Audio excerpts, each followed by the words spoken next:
one. Hello, where did Croakey go? And here's Dr. Tess Ryan. Hi everyone, how you going? We're talking about mental health on this Croakey Go, and Tess, following you on social media, I see your beautiful artwork. It's part of my almost every day. What sort of artwork do you do and why? And who are you as well? Oh, well, first of all, I'm a Biripi woman, Aboriginal academic, write about lots of different things, as people might know. Dog on my foot there.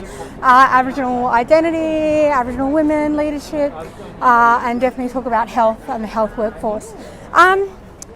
Art. Okay, so both my sisters, I think, are fantastic artists, and I think my whole life I didn't really do a lot of artwork. I think I kind of felt like I paled in their shadow, but especially towards the end of my PhD, I realised that I really needed to do something to just relax and unwind. And so I've been going through a process of, I guess, teaching myself, learning different sort of ways of painting, different mediums, and I find it's a fantastic act of, I guess, kind of like an active mindfulness for me, because with regards to my health, I need to still be busy doing something, but find a stillness in that. So that's why I took up artwork. And I mean, I do things like, I love painting women's faces, strong women's faces. I love painting birds, and just the act of actually going out to and spending time outside, looking at the birds and learning about them is great. Okay, so tell us more. Tell us what you're working on at the moment, or your most recent thing that you really enjoyed painting or drawing. At the moment, I love painting birds. Yes.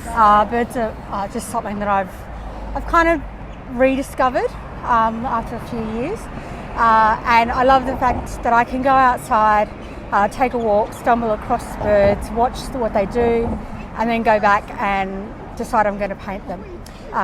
So it's a great way to just relax and unwind, but it also really restores something in myself. So and how do you remember them? Like, you watch them and then you can remember them to paint them, or luckily enough, my partner knows a few things about them.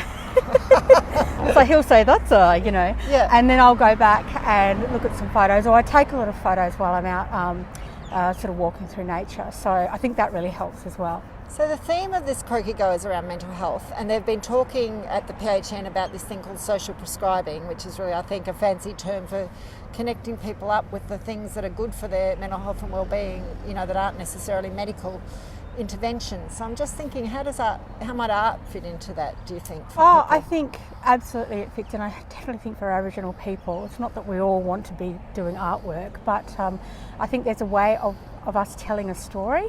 And even if it might not be an overt story in the artwork that we do, for me, taking photos of birds and then going and painting them is about me showing a stillness, but also an act, a beauty. And for me, the storytelling of it is probably the most important part. I think that if we do more of that in assisting lots of people that are suffering mental health, then we can begin to understand a little bit more of their story, rather than what we imagine their story will be from a medical perspective. And I suppose it goes to listening in lots of different ways. It's not just with our ears. I definitely think there's a sort of a deep feeling process that I get through doing artwork, and I don't even mind if it's not great.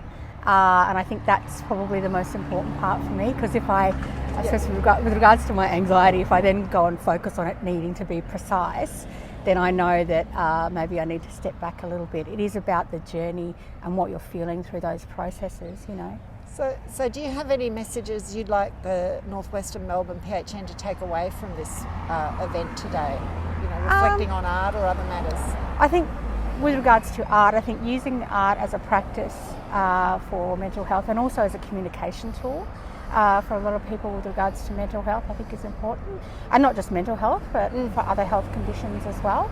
And I think with regards to health in general, I often get quite a gripe, as people might know, on social media with regards to health access. Being a chronic disease patient myself, I know how fortunate I am to live in an urban environment, but I live out in the west, and I know that there's talk about how we need to expand those services out there because the populations are growing. So health access to me is something that's really important. Fantastic. And we probably better catch up with the group, because guess where we're heading to now? We are going to an art gallery at St Vincent's Hospital.